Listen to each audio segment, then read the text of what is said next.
If I were the devil, if I were the devil,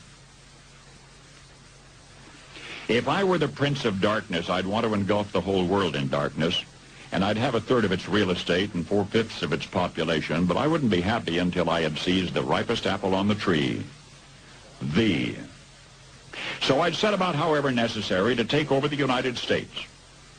I'd subvert the churches first. I'd begin with a campaign of whispers. With the wisdom of a serpent, I would whisper to you as I whispered to Eve, do as you please.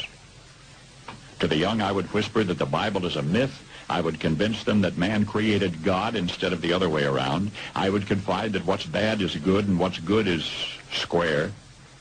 And the old I would teach to pray after me, Our Father, which art in Washington.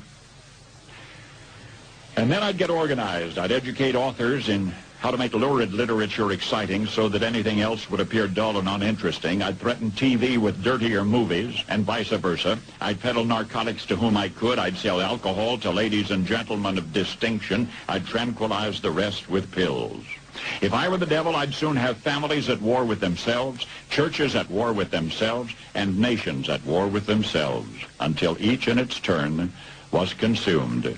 And with promises of higher ratings, I'd have mesmerizing media fanning the flames. If I were the devil, I would encourage schools to refine young intellects, but neglect to discipline emotions. Just let those run wild. Until before you knew it, you'd have to have drug-sniffing dogs and metal detectors at every schoolhouse door. Within a decade, I'd have prisons overflowing.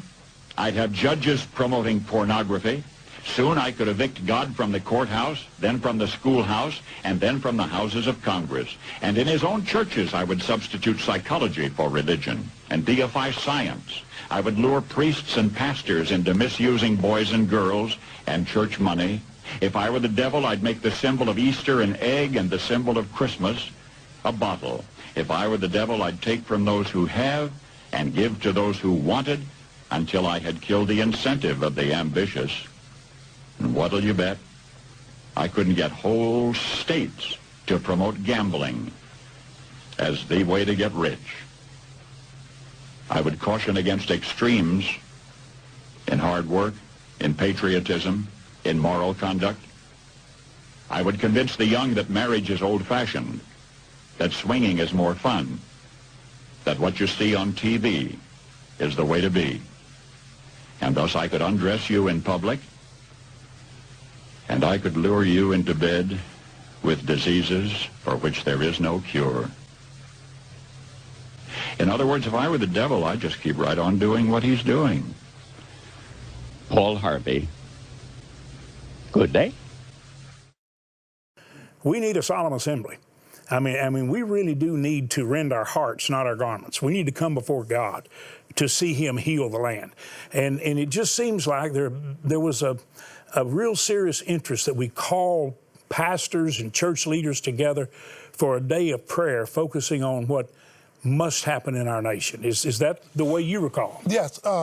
We came together, all of us burdened for the same thing, the declining condition of the nation and the ineffectiveness of the church.